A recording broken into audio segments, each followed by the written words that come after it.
बिस्मिल्लाहिर्रहमानिर्रहीम। अस्सलाम वालेकुम।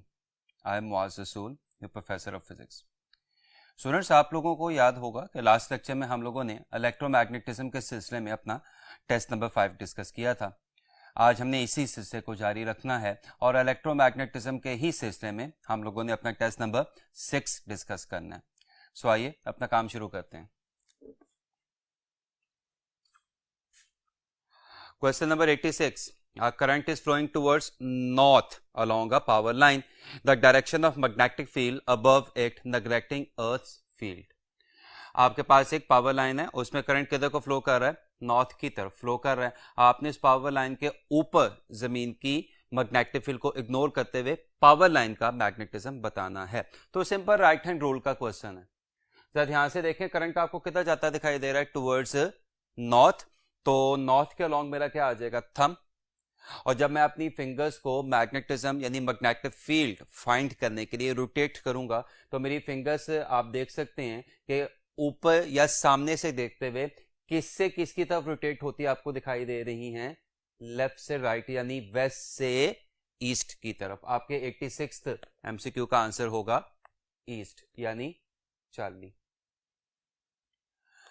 Question number 87.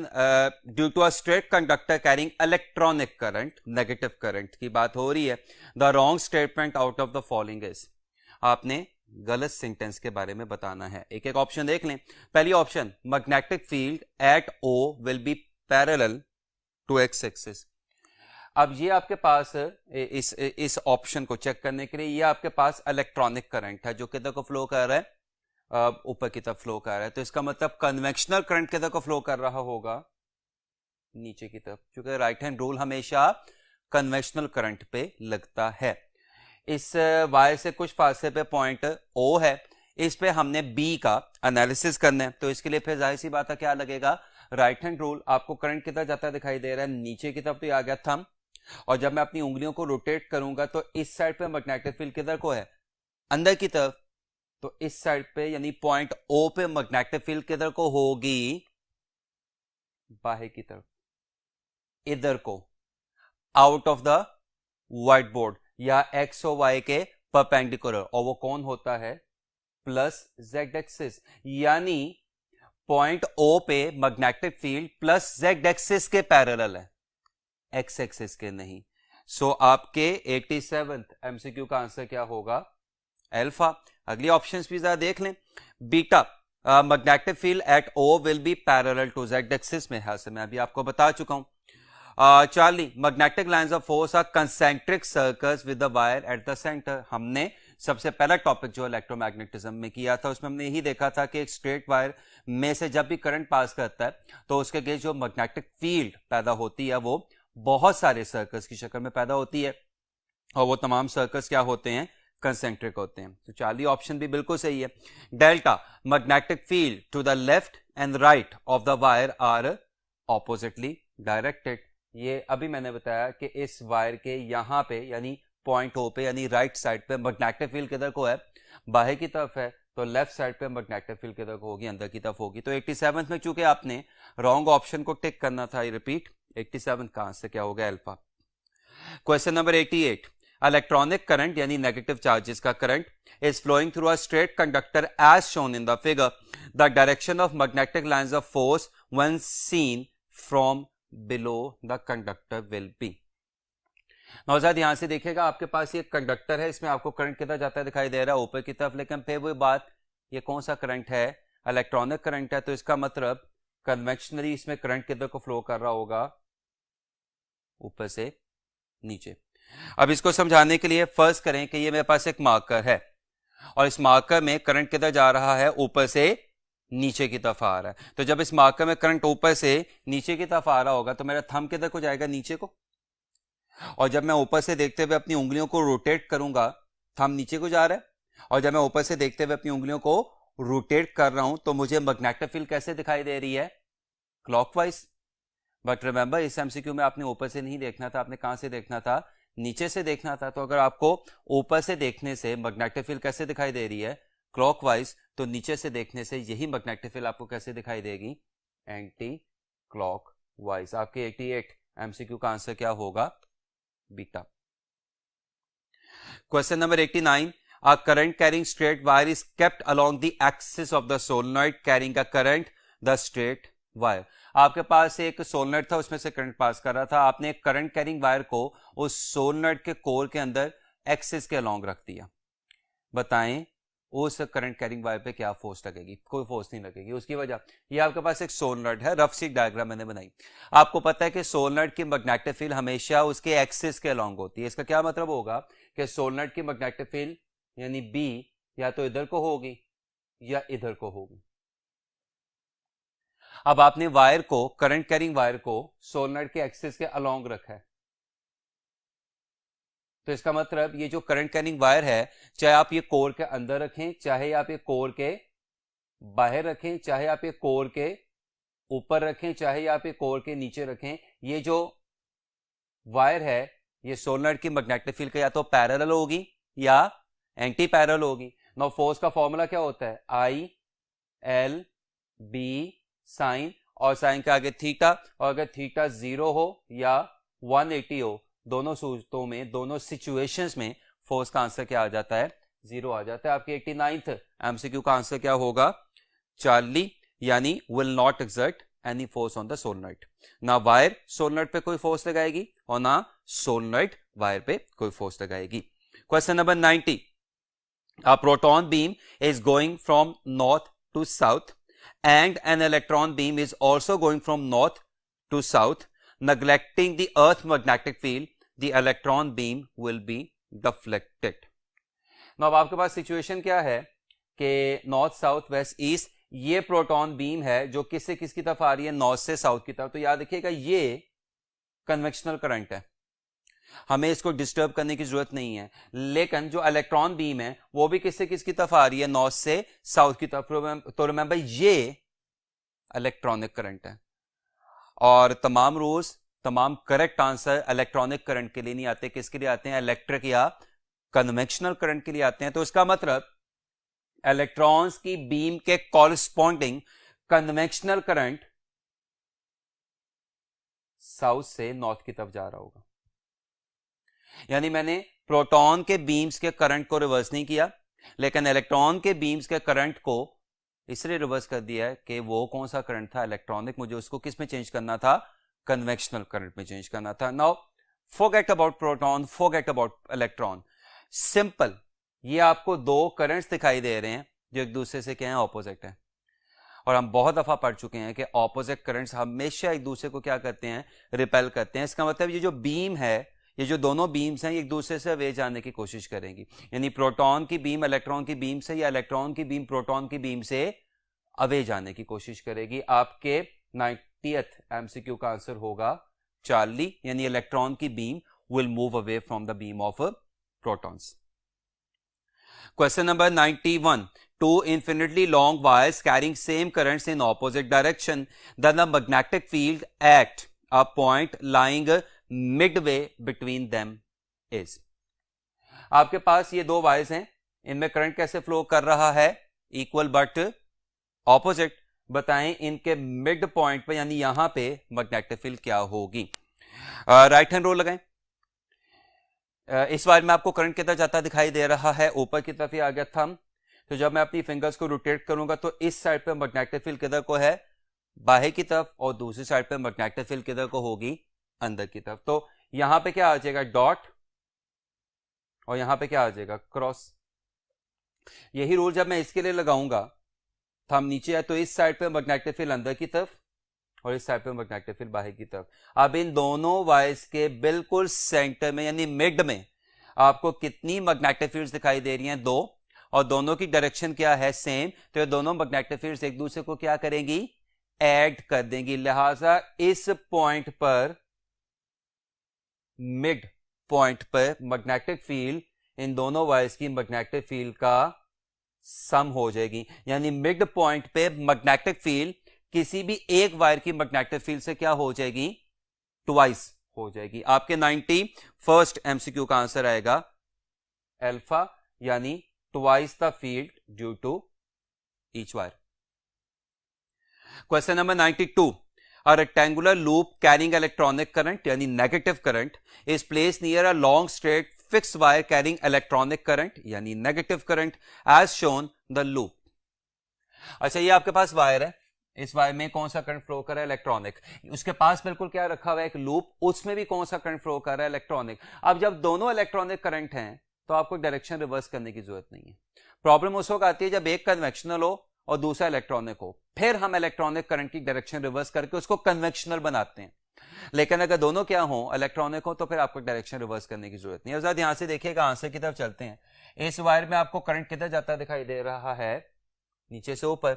और लूप के इस वाली साइड में आपको करंट किधर जाता दिखाई दे रहा है? इधर भी आपको करंट नीचे से ऊपर की तरफ जाता दिखाई दे रहा है. तो ये जो दो करंट्स हैं, ये सेम डायरेक्शन वाले करंट्स हमेशा एक दूसरे को क्या करते हैं? अट्रैक्ट करते हैं. नतीजा, अगर वायर मूव करेगी तो लूप की तरफ मूव करेगी, या अगर लूप मूव करेगा तो वायर की तरफ मूव करेगा ड्यू टू अट्रैक्शन. आपके 92nd एमसीक्यू का आंसर होगा कि loop will experience a force towards wire, यानी आपके 92nd एमसीक्यू का आंसर होगा beta. Question number 93. A 50 centimeter wire carrying current of 20 ampere is placed in a magnetic field of a strength 0.75 Tesla. If wire makes an angle of 30 degree with the field, the magnitude of the force on the wire is. Question number 93, one of the easier MCQs. F equals ILB. Sin theta current 20 ampere उसने सवाल में दिया हुआ है. Wire की length 50 centimetre, यानी wire की length 50 centimetre, 50/100. Magnetic field कितनी है? 0.75 यानी 75/100. और एंगल कितना था? 30. तो साइन 30 इज 1/2. प्लीज जरा ध्यान से देखिएगा, ये 2 और ये 2 क्या हो जाएगा? कैंसिल. अगेन मैं नॉन जीरो नंबर से कोई आंसर पता चलाने की कोशिश करूंगा. रिपीट, ये 2 और ये 2, ये 2 और ये 2 क्या हो जाएगा? हो जाएगा कैंसिल. 50/100 इज 1/2. ये क्या है? 75. ये 2 और ये 2 कैंसिल हो गया. 50/100 इज 1/2. 75/2 इज 37.5. और आगे तो मुझे बताने की जरूरत नहीं है कि 10 की पावर्स ही बची हैं. तो इसका मतलब आपका आंसर 3 नॉन जीरो नंबर्स रखेगा, 3, 7 एंड 5. तो आपका आंसर क्या आ सकता है? 0.375 या 3.75 या 37.5 या 375, जो भी होगा उसमें पहले नॉन जीरो नंबर्स क्या होंगे? 3, 7 एंड 5. ऐसे मुझे सिर्फ एक ही ऑप्शन दिखाई दे रही है. आपके 93rd एमसीक्यू का आंसर क्या होगा? 3.75 ऑफ न्यूटन, यानी बीटा.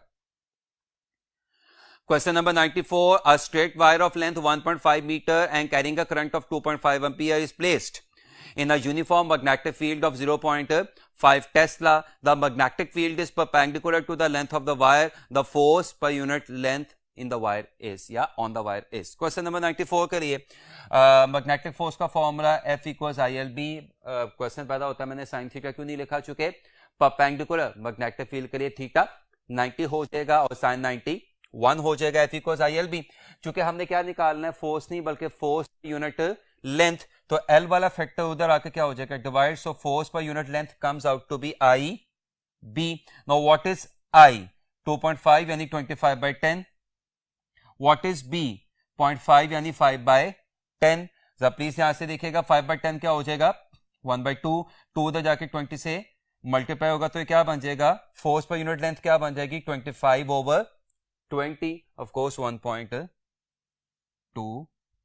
94th एमसीक्यू का आंसर क्या होगा? Alpha. Question number 95. The diagram shows an electronic current in a conductor in a magnetic field. What is the direction of force on the conductor? Question number 95 को देखने के लिए, ये आपके पास magnet है ऑफ कोर्स कि जिसकी मैग्नेटिक फील्ड किसकी तरफ होगी? नॉर्थ से साउथ की तरफ होगी. इसमें आपको क्या दिखाई दे रही है? एक वायर के जिसमें अगेन उसने क्वेश्चन में क्या मेंशन किया हुआ है कि कौन सा करंट फ्लो कर रहा है? इलेक्ट्रॉनिक यानी नेगेटिव करंट फ्लो कर रहा है. तो आप बताएं वायर पे फोर्स किधर को लगेगी? राइट हैंड रूल लगाएं, और चूंकि नेगेटिव करंट है तो राइट हैंड रूल जो आंसर देगा उसका रिवर्स कर देना. मैग्नेटिक फील्ड किसकी तरफ है? नॉर्थ से साउथ, तो मेरी उंगलियां जाएंगी नॉर्थ से साउथ यानी राइट साइड पे दाईं तरफ। और थंब किसको शो करता है? करंट को। तो करंट किधर जा रहा है? ऊपर की तरफ, तो मेरा थंब जाएगा ऊपर की तरफ। तो ये आ गया फिंगर्स, और थंब किधर जा रहा है? ऊपर की तरफ। तो आप देख सकते हैं कि हथेली का वेक्टर एरिया किधर को रुख करता है? आपको दिखाई दे रहा है इन टू द व्हाइट बोर्ड या इन टू द पेज। तो आंसर आना क्या चाहिए था? इन टू द पेज। लेकिन चूंकि इलेक्ट्रॉनिक करंट है, नेगेटिव चार्जेस का करंट है, तो जो भी आंसर आएगा उसको रिवर्स करना पड़ेगा। तो राइट हैंड रूल आपको क्या आंसर दे रहा है? इन टू द पेज। इस एमसीक्यू का एक्चुअल आंसर क्या होगा? Out of the page. 95 MCQ का आंसर क्या होगा? Beta. Question number 96, applying the right hand palm rule for a straight conductor carrying current and placed in an external magnetic field, if the fingers are along east and the thumb is directed along north, the direction of magnetic force will be। और साथ ध्यान से देखिएगा, thumb यानी current किधर जाना चाहिए? North की तरफ। और फिंगर्स यानी मैग्नेटिज्म अप्लाइड मैग्नेटिक फील्ड किधर जानी चाहिए? ईस्ट की तरफ। तो अगर मैं इस पे अब क्या लगा दूं? राइट हैंड पाम रूल लगा दूं, तो ये आ गया थंब, और यह क्या आ गई? Magnetic field. तो आप देख सकते हैं कि जो पाम का वेक्टर एरिया है, हथेली का वेक्टर एरिया है, वो किसकी तरफ रुख कर रहा है? व्हाइट बोर्ड की तरफ रुख कर रहा है। और व्हाइट बोर्ड की तरफ रुख करने का क्या मतलब है? इन टू द पेज या वर्टिकली डाउनवर्ड। 96 एमसीक्यू का आंसर क्या आएगा? Beta. Question number 97, the force acting on 1 meter length of the conductor placed at right angles to the magnetic field 1 ampere current is passing through it is called। Question number 97 routine की class में discuss हो चुका है। Alpha magnetic field strength recall कर देते हैं, B equals F over I L sine theta. तो अगर आई क्या हो जाए 1, लेंथ क्या हो जाए 1 और एंगल क्या हो जाए 90, तो आई की जगह 1, एल की जगह 1 और एंगल 90 होने की वजह से साइन 90 भी 1। तो मैग्नेटिक फोर्स यानी F actually magnetic field strength यानी B के बराबर हो जाएगी। आई रिपीट, 97th एमसीक्यू का आंसर क्या होगा? Alpha. Question number 98, a cable carries a current of 2 ampere vertically downward, the magnetic field produced by it at a point of 10 centimetre north will be. Now इस question को करने के लिए B equals mu not I over 2 pi are mu naught 4 pi into 10⁻⁻7 current 2 pi is the part of the formula. और y से कितने फासले पे कैलकुलेशन करनी है? 10 सेंटीमीटर यानी 10/100। प्लीज ध्यान से देखिएगा, पाई और पाई क्या हो गया? कैंसर। 2 और 2 क्या हो गया? कैंसर। 1 0 और 1 0 क्या हो गया? कैंसर। एक 10 ऊपर जाके -7 को क्या कर देगा? -6। 4 इंटू 10⁻⁻6 टेस्ला। अब सारी बात क्या है कि डायरेक्शन क्या होगी? तो इसके लिए आपको करंट किधर जाता दिखाई दे रहा है? वर्टिकली डाउनवर्ड या इनटू द व्हाइट बोर्ड या इनटू द पेज। तो ये क्या आ गया? थंब। आपने मैग्नेटिक फील्ड की डायरेक्शन कहां पे निकालनी है? कैसे पॉइंट पे? जो वायर से 10 सेंटीमीटर के फासले पे कहां पे लाई कर रहा है? नॉर्थ पे। तो जब ये हमारा थंब आ गया और जब मैं अपनी फिंगर्स को क्या करूंगा? रोटेट करूंगा, तो मैग्नेटिक फील्ड आपको किस सर्कल में बनती दिखाई दे रही है? क्लॉकवाइज। और क्लॉकवाइज सर्कल पी पॉइंट जो कि नॉर्थ पोल पे लाई कर रहा है, उस पे टेंजेंट के अलोंग आपको मैग्नेटिक फील्ड किस डायरेक्शन में देता दिखाई दे रहा है? ईस्ट की डायरेक्शन में मैग्नेटिक फील्ड देता दिखाई दे रहा है। 98 एमसीक्यू का आंसर होगा डेल्टा यानी 4 into 10⁻⁻6 tesla east. Question number 99, a conducting loop carrying electronic current. अब फिर इलेक्ट्रॉनिक करंट की बात हो रही है। I is placed in a uniform magnetic field pointing into the plane of the paper as shown, the loop will have a tendency to। आपके पास ये एक लूप है जो एक्स वाई प्लेन में पड़ा हुआ है और इसमें आपको इलेक्ट्रॉनिक करंट कैसे फ्लो करता दिखाई दे रहा है? क्लॉकवाइज। तो बताएं, और ऑफ कोर्स लूप पे क्या अप्लाई हुई हुई है? एक मैग्नेटिक फील्ड भी अप्लाई हुई हुई है। तो बताएं लूप की टेंडेंसी क्या होगी? राइट हैंड रूल लगा लेते हैं जरा। यहां पे करंट किधर जाता आपको दिखाई दे रहा है? लेफ्ट साइड पे आ गया थंब। मैग्नेटिक फील्ड किधर को है? अंदर की तरफ है, तो ये आ गई फिंगर्स। तो आप देखें कि जो vector area of the palm है, जो हथेली का वेक्टर एरिया, वो किधर को रुख कर रहा है? नीचे को। तो इसका क्या मतलब हुआ कि लूप की इस साइड पे मैग्नेटिक फोर्स किधर को लगनी चाहिए? नीचे को। लेकिन रिमेंबर लूप में कौन सा करंट फ्लो कर रहा है? इलेक्ट्रॉनिक यानी नेगेटिव चार्जेस का करंट फ्लो कर रहा है। तो इसका मतलब लूप की इस साइड पे मैग्नेटिक फोर्स किधर को लगेगी? अंदर की तरफ, टुवर्ड्स द सेंटर। अच्छा, अगर यही रूल मैं यहां पे अप्लाई करूं, लूप की इस साइड पे आपको करंट किधर आता दिखाई दे रहा है, नीचे तो ये आ गया थंब, मैग्नेटिक लाइंस किधर को है, अंदर की तरफ तो ये आ गई फिंगर्स, और आप देखें vector area of the palm आपको किधर रुख करता दिखाई दे रहा है, राइट साइड पे दाईं तरफ। तो लूप की इस साइड पे मैग्नेटिक फोर्स किधर को लगनी चाहिए थी, राइट साइड पे यानी दाईं तरफ को, लेकिन इलेक्ट्रॉनिक करंट की वजह से लूप की इस साइड पे मैग्नेटिक फोर्स किधर को लगेगी, लेफ्ट साइड यानी अंदर की तरफ। नाउ सेम यहां पे भी, सेम यहां पे भी। तो लूप के चारों तरफ जो आपको फोर्स शक्ति दिखाई दे रही है वो लूप को सेंटर की तरफ कंप्रेस या कॉन्ट्रैक्ट करने की कोशिश करेगी। इसका मतलब लूप को चारों तरफ से एक तरह का, मैं यूं भी आपको समझा सकता हूं कि दबाया जा रहा है, तो लूप एक्सपैंड नहीं करेगा, लूप कॉन्ट्रैक्ट होना शुरू हो जाएगा। 99th एमसीक्यू का आंसर क्या होगा, alpha. Question number 100, for the solenoid shown the direction of magnetic field outside the solenoid if outside field is not ignored. वैसे तो हम कहते हैं कि सोलेनॉइड के बाहर मैग्नेटिक फील्ड इतनी वीक होती है कि हम उसको क्या कर सकते हैं, इग्नोर कर सकते हैं, लेकिन सवाल में उसने हमें कह दिया कि आउटसाइड की मैग्नेटिक फील्ड को इग्नोर नहीं करना। तो अब ये जो कोई भी आपको सोलेनॉइड दिखाई दे रहा है, बताएं इसकी मैग्नेटिक फील्ड आउटसाइड क्या होगी। जरा ध्यान से यहाँ पे देखिएगा, ये मैंने रफ सी डायग्राम बना दी है, एग्जैक्ट डायग्राम आपके टेस्ट में बनी भी हुई है। इन क्रॉसेस का क्या मतलब है कि इधर सोलेनॉइड में करंट किधर जा रहा है, अंदर की तरफ, और इन डॉट्स का क्या मतलब है कि इस साइड पे सोलेनॉइड में करंट किधर आ रहा है, बाहर की तरफ आ रहा है। नो, इसका क्या मतलब है कि सोलेनॉइड में करंट कैसे फ्लो कर रहा है, यूं, यानी सोलेनॉइड में करंट यहां से बाहर आके इधर अंदर की तरफ जा रहा है, एंड सो ऑन, फ्लो करता हुआ आगे जा रहा है। नाउ सोलेनॉइड का राइट हैंड रूल, करंट की डायरेक्शन में क्या होता है, राइट हैंड की फिंगर्स रोटेट होती है, तो थंब आपको क्या बताता है, नॉर्थ। तो करंट कैसे फ्लो कर रहा है, यूं, तो ये आ गई फिंगर्स यूं, तो थंब यानी ये वाला किनारा कौन सा होगा, नॉर्थ, ये वाला किनारा कौन सा होगा, साउथ। ना ये वाला किनारा नॉर्थ और ये वाला किनारा साउथ। इसका क्या मतलब है, आपने पढ़ा होगा कि सोलेनॉइड के अंदर मैग्नेटिक फील्ड होती है साउथ से नॉर्थ, यानी राइट से लेफ्ट, और सोलेनॉइड के बाहर मैग्नेटिक फील्ड किससे किसकी तरफ होती है, नॉर्थ से साउथ, यानी सोलेनॉइड के बाहर मैग्नेटिक फील्ड किससे किसकी तरफ होगी, लेफ्ट से राइट। आपके 100 एमसीक्यू का आंसर होगा आउटसाइड लेफ्ट टू राइट, यानी 40। Question number 101. A solenoid is 1 meter long and it has 4,250 turns. If a current of 5 ampere is flowing through it, what is the magnetic field at its center? B equals mu naught Ni. Now mu naught क्या है, 4 pi into 10 raised to power minus 7, of course. Number of turns per unit length 4,250 और current कितना है, 5 ampere. Now this MCQ is not about the formula. This MCQ is about how to solve these calculations without using the calculator. तो अब इसके लिए क्या करेंगे, no please ध्यान से देखिएगा, 4 इंटू पाई, पाई क्या लिखा जा सकता है, 3, तो 4 into pi becomes 4 into 3, that is 12, ये 5 वैसे का वैसा। For the sake of simplicity let's assume कि ये 4,250 नहीं है बल्कि 4,000 है, और ये 10 raised to power minus 7 तो आएगा। Not concerned about the powers of 10, मेरा सारा फोकस किसकी तरफ है, नॉन जीरो नंबर्स की तरफ है। जरा ध्यान से देखें, 5 इंटू 4 इज 20, 20 में से 2 निकालने, और वो जब 2 इस 12 से मल्टीप्लाई होगा तो क्या आएगा, 24।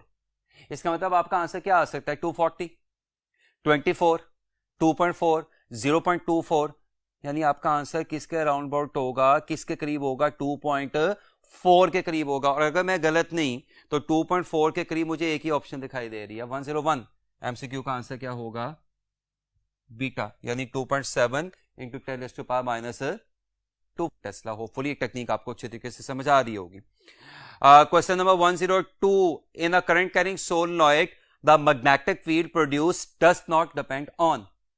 सोलेनॉइड की मैग्नेटिक फील्ड का फॉर्मूला म्यू नॉट एन आई या mu not an I over L. इसमें स्मॉल एन क्या है, number of turns per unit length, इसमें कैपिटल एन क्या है, टोटल नंबर ऑफ टर्न्स, और इसमें एल क्या है, सोलेनॉइड की लेंथ। दोनों फॉर्मूलाज में आपको कहीं पे भी सोलेनॉइड के कोर की थिकनेस या डायमीटर या क्रॉस सेक्शनल एरिया या रेडियस का कोई पैरामीटर दिखाई नहीं दे रहा। आपके 102 यानी 102 एमसीक्यू का आंसर क्या होगा, 40। सोलेनॉइड का मैग्नेटिज्म उसके रेडियस पे डिपेंड नहीं कर रहा होता। Question number 103. The diagram shows a small magnet hanging on a thread near the end of a solenoid carrying a steady current I. What happens to the magnet as the iron core is inserted into the solenoid? Now, ये आपके पास एक magnet है जो freely suspend कर रहा है, इसके पास एक करंट कैरिंग सोलेनोइड है और यहां पे बिल्कुल ये एक आयरन का कोर है.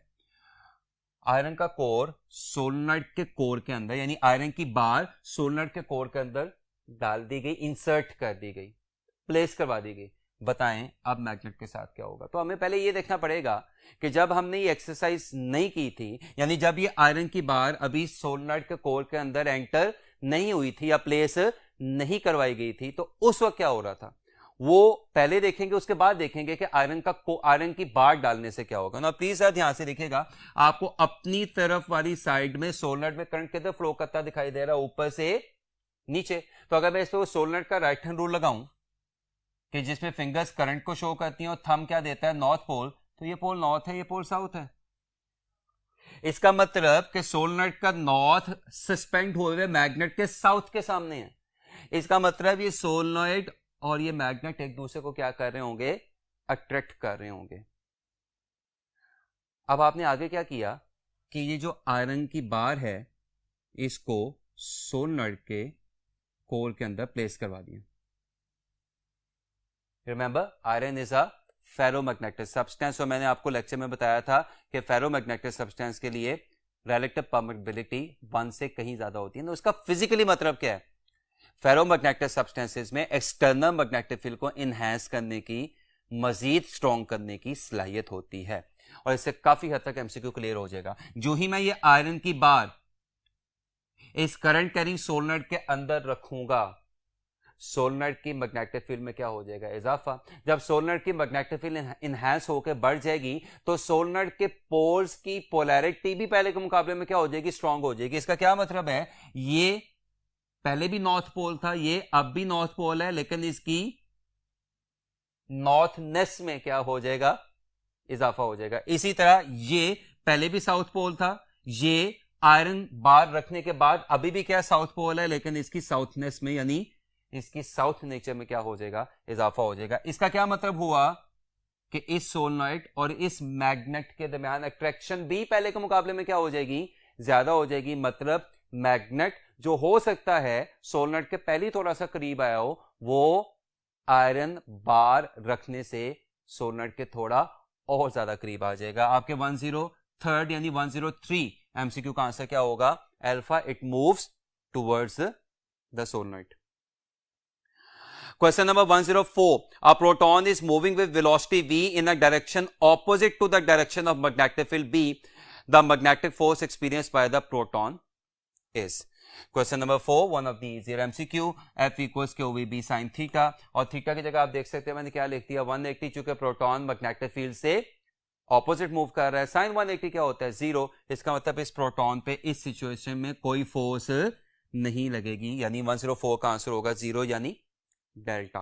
Question number 105. A positively charged particle is projected towards west, is deflected towards north by a magnetic field. The field must be. आपके पास एक पॉजिटिवली चार्ज पार्टिकल था, वो किधर को जा रहा है, वेस्ट की तरफ. तो वेस्ट के अलोंग क्या है उसकी वेलोसिटी, उस पर मैग्नेटिक फोर्स किधर को लग रही है, यानी एफ किधर को लग रही है, नॉर्थ की तरफ. तो बताएं जो मैग्नेटिक फील्ड इस चार्ज पार्टिकल को नॉर्थ की तरफ मूव करवा रही होगी, वो मैग्नेटिक फील्ड यानी वो बी किस तरफ को, आपने बी की डायरेक्शन निकालनी है. नाउ इसके लिए राइट हैंड रूल, थंब किसको शो करता है, चार्ज की वेलोसिटी को, वो किधर को है, वेस्ट की तरफ.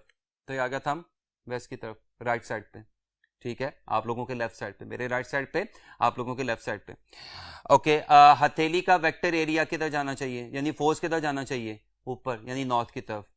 ये तो थंब किधर जा रहा है, वेस्ट की तरफ. हथेली का वेक्टर एरिया किधर को आपको दिखाई दे रहा है, ऊपर यानी नॉर्थ की तरफ. तो आपको फिंगर्स किधर दिखाई दे रही हैं, आप लोगों की तरफ, यानी फिंगर्स किधर है, मेरे से अवे आपकी तरफ, यानी फिंगर्स या मैग्नेटिक फील्ड किधर को है, out of the white board. और out of the white board क्या कहला सकता है, वर्टिकली अपवर्ड्स. आपके 105 एमसीक्यू का आंसर क्या होगा, बीटा, यानी vertically upwards. Question number 106. A charged particle enters in a strong magnetic field, then is kinetic energy. तो हमने रूटीन की क्लास में पढ़ा था कि चार्ज पार्टिकल जब भी मैग्नेटिक फील्ड में दाखिल होता है तो उस पर जो मैग्नेटिक फोर्स लगती है वो वर्क नहीं करवा सकती, काइनेटिक एनर्जी में चेंज नहीं लेके आ सकती, स्पीड नहीं चेंज कर सकती, टॉर्क नहीं पैदा कर सकती। वो सिर्फ क्या पैदा कर सकती है, इंपल्स पैदा कर सकती है। पहले भी काफी डिस्कशन हो चुकी है। आपके 106 एमसीक्यू का आंसर होगा बीटा, यानी चार्ज पार्टिकल पर जब मैग्नेटिक फोर्स लगती है तो उसकी काइनेटिक एनर्जी क्या रहती है, कांस्टेंट रहती है। Question number 107, a negative charge moving with constant velocity v enters a region of uniform magnetic field pointing out of the page. What is the direction of magnetic force on the charge? Diagram as it is मैंने बना दी। Negative charge magnetic field में दाखिल हो रहा है नीचे से ऊपर की तरफ। डॉट्स का क्या मतलब है, मैग्नेटिक फील्ड किधर को है, बाहर की तरफ, यानी out of the white board, यानी आप लोगों की तरफ। तो बताएं ये एक चार्ज किधर को डिफ्लेक्ट होगा, राइट हैंड रूल थंब किसको शो करता है, वेलोसिटी को, तो दिस इज वेलोसिटी। और उंगलियां यानी मैग्नेटिक फील्ड किधर आनी चाहिए, आप लोगों की तरफ, मुझसे अवे आपकी तरफ, ये आ गई मैग्नेटिक फील्ड। तो आप देख सकते हैं कि पाम यानी हथेली के वेक्टर एरिया का रुख किधर को है, राइट साइड पे, दाईं तरफ। लेकिन चूंकि कौन सा पार्टिकल है, नेगेटिव पार्टिकल है, तो राइट हैंड रूल जो भी आंसर बताया उसका रिवर्स कर देना है। राइट हैंड रूल क्या आंसर बता रहा है कि चार्ज को किधर डिफ्लेक्ट होना चाहिए था, राइट साइड पे, दाईं तरफ, जबकि नेगेटिव चार्ज एक्चुअली किधर को डिफ्लेक्ट होगा, लेफ्ट साइड पे, यानी बाईं तरफ। 107 एमसीक्यू का आंसर क्या होगा, alpha. Question number 108, a charge is projected with 20 meter per second velocity in a magnetic field of 5 Tesla at an angle of 30 degree. If the force of 5 into 10 raised to power minus 70 Newton is exerted on the charge, then the value of the charge will be. F equals Q V B sin theta, बहुत दफा use हो चुका हुआ है, तो Q equals F और V B sin theta. Now what is F? 5 into 10 raised to power minus 17. What is V? 20. What is B? 5. What is angle? 30. So sin 30 is 1/2. Please ध्यान से देखिएगा, ये 5 वो 5 क्या हो गया, कैंसल। sin 30 क्या होता है, 1/2। तो जो sin 30 1/2 होगा वो 2 इस 2 से क्या हो जाएगा, कैंसिल। क्या बचेगा, 0। जो ऊपर जाके क्या कर देगा, 10 raised to power minus 18 coulomb. Now 10 raised to power minus 18 coulomb can also be written as 10 into 10 raised to power minus 19 coulomb. और 10 into 10 raised to power minus 19 coulomb के क्लोजेस्ट टॉप को कौन सी ऑप्शन दिखाई दे रही है, 9.6 into 10 raised to power minus 19 coulomb, यानी तकरीबन 6 इलेक्ट्रॉन्स जितना चार्ज होगा। आपके 108 एमसीक्यू का आंसर क्या होगा, delta. Question number 109, the force on a charge moving in a magnetic field is not independent of. अच्छा, not independent का मतलब क्या है, dependent of। तो बताएं फोर्स किस पे डिपेंड करती है। तो फोर्स का फॉर्मूला QVB sin थीटा या ILB sin थीटा। ना QVB sin थीटा कब लगेगा, जब सिंगल चार्ज पे लगने वाली फोर्स निकालेंगे आप, और ILB sin थीटा कब लगेगा, जब पूरे कंडक्टर पे लगने वाली फोर्स आप निकालेंगे। लेकिन याद रखिएगा question number 109 force on a moving charge का है। इसका क्या मतलब है, ये फॉर्मूला नहीं लगेगा, ये फॉर्मूला लगेगा।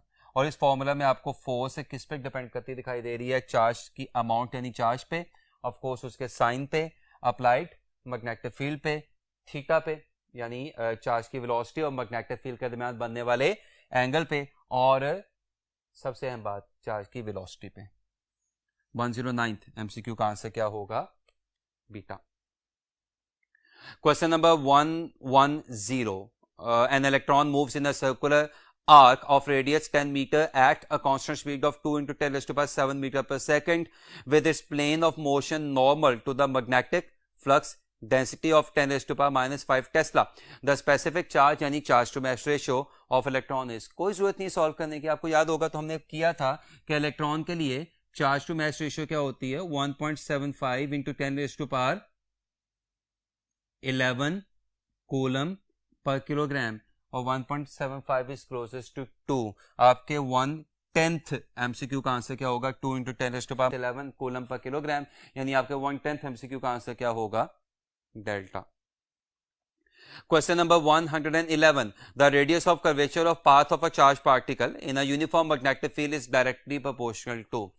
चार्ज टू मास रेशियो का formula Q/m equals V over B R, यहां से अगर मैं आर निकालूं तो आर किसके बराबर आ जाएगा, M B over Q B. And what is M V, momentum. इसका क्या मतलब है, रेडियस आपको किसके डायरेक्टली प्रोपोर्शनल दिखाई दे रहा है, मोमेंटम के। आपके 111th एमसीक्यू का आंसर क्या होगा, बीटा यानी momentum. Question number 112. An electron of mass 9 into 10 raised to power minus 31 kilogram and charge of 1.6 into 10 raised to power minus 19 coulomb is moving in a circular orbit in a magnetic field of 1 into 10 raised to power minus 4 Weber per meter square. Its period of revolution is. Now question number 112. हमने cyclotron का अगर आपको याद हो तो ऐसे charge particle का जो मैग्नेटिक फील्ड के अंदर सर्कुलर पाथ में मूव कर रहा हो, यानी साइक्लोट्रॉन का टाइम पीरियड का फॉर्मूला देखा था 2 pi m over Q B. Now 2 pi की जगह मैंने क्या लिख दिया 3, of course 3.14, mass 9 into 10 raised to power minus 31 kilogram. We are talking about electron and charge on the electron is 1.6 into 10 raised to power minus 19 coulomb, which can be written as 16 into 10 raised to power minus 20 coulomb. और magnetic field कितनी है 1 into 10 raised to power minus 4. Again अब जरा ध्यान से देखिएगा, non zero numbers आपको answer बताएंगे कि इसको आपने टैकल कैसे करना है। सो प्लीज जरा ध्यान से देखिएगा कि अगर मैं इसको क्या अस्यूम कर लूं, इस 9 को क्या अस्यूम कर लूं 8, तो अगर ये 9 8 अस्यूम हो जाए तो 8 इंटू 2 16, 16 और 16 क्या हो जाएगा कैंसल, तो अकलौता नॉन जीरो नंबर कौन बचेगा 3। तो इसका मतलब आपका आंसर 3 के आसपास कहीं होगा, 3 से थोड़ा सा ज्यादा भी हो सकता है, कम भी हो सकता है, रफली बात कर रहा हूं मैं 3 के आसपास होगा। और अगर मैं गलत नहीं तो 3 के आसपास मुझे सिर्फ एक ही ऑप्शन दिखाई दे रही है, वो कौन सी ऑप्शन दिखाई दे रही है, alpha 3.5 into 10 to power minus 7 of second, 1/12 का आंसर होगा अल्फा। इसका मतलब मेजॉरिटी केसेस में नॉन जीरो नंबर्स का बिहेवियर आपको आंसर दे देता है, आपको 10 की पावर्स को सॉल्व नहीं करना पड़ता। Question number 113, a long solenoid has turns per meter of small n and current IMP is flowing through it. The magnetic field at the ends of the solenoid is, मैंने आपको बताया था solenoid के किनारों पे, एजिस पे या and पे मैग्नेटिक फील्ड इन साइड से क्या हो जाती है, हाफ हो जाती है। 113th एमसीक्यू का आंसर क्या होगा, alpha. Question number 114, the vector sum of electric and magnetic forces, electric और मैग्नेटिक फोर्सेस का जो वेक्टर सम है वो क्या कहलाता है, लॉरेंस फोर्स, जो कि मैं एक तरह की रिवीजन ही करवा रहा हूं, किया तो आप लोगों ने हुआ, इलेक्ट्रिक और मैग्नेटिक दोनों फोर्सेस का सम होती है, जिसमें इलेक्ट्रिक फोर्स ऑफ कोर्स किसके बराबर होती है, क्यू ई, और इसमें मैग्नेटिक फोर्स ऑफ कोर्स किसके बराबर होती है, क्यू वी क्रॉस बी के। आपके 114th एमसीक्यू का आंसर होगा लॉरेंस फोर्स यानी चार्ली। और स्टूडेंट्स आज के लिए last question, question number 115, the value of E by M is smallest 4। अगर आप थोड़ा सा ध्यान से देखें तो अगेन इसको भी आपको सॉल्व करने की इसलिए जरूरत नहीं है कि बीटा ऑप्शन क्या है, बीटा पार्टिकल, और चार्ली ऑप्शन क्या है, electron. Beta particle actually electron ही होता है, और डेल्टा ऑप्शन क्या है, पॉजिट्रॉन, और पॉजिट्रॉन भी वो इलेक्ट्रॉन होता है जिसपे पॉजिटिव चार्ज होता है। सो इसका मतलब टेक्निकली स्पीकिंग बीटा, चार्ली और डेल्टा एक ही बात को 3 दफा किया गया है। आपके 115th एमसीक्यू का आंसर क्या होगा, अल्फा यानी प्रोटॉन। वैसे भी इसको करने का दूसरा तरीका ये है कि आपको पता है कि इलेक्ट्रॉन और प्रोटॉन पे चार्ज क्या होता है, सेम होता है, लेकिन प्रोटॉन की मास ज्यादा होती है as compare to that of electron. इसका मतलब अगर प्रोटॉन की मास ज्यादा है तो प्रोटॉन की charge to mass ratio electron से क्या होगी, ऑफ कोर्स कम होगी। आई रिपीट, 115th एमसीक्यू का आंसर क्या होगा, अल्फा। होपफुली आज के तमाम सवाल आपको बहुत अच्छे तरीके से समझ आ गए होंगे। अपना बहुत ज्यादा ख्याल रखिएगा। अल्लाह हाफिज।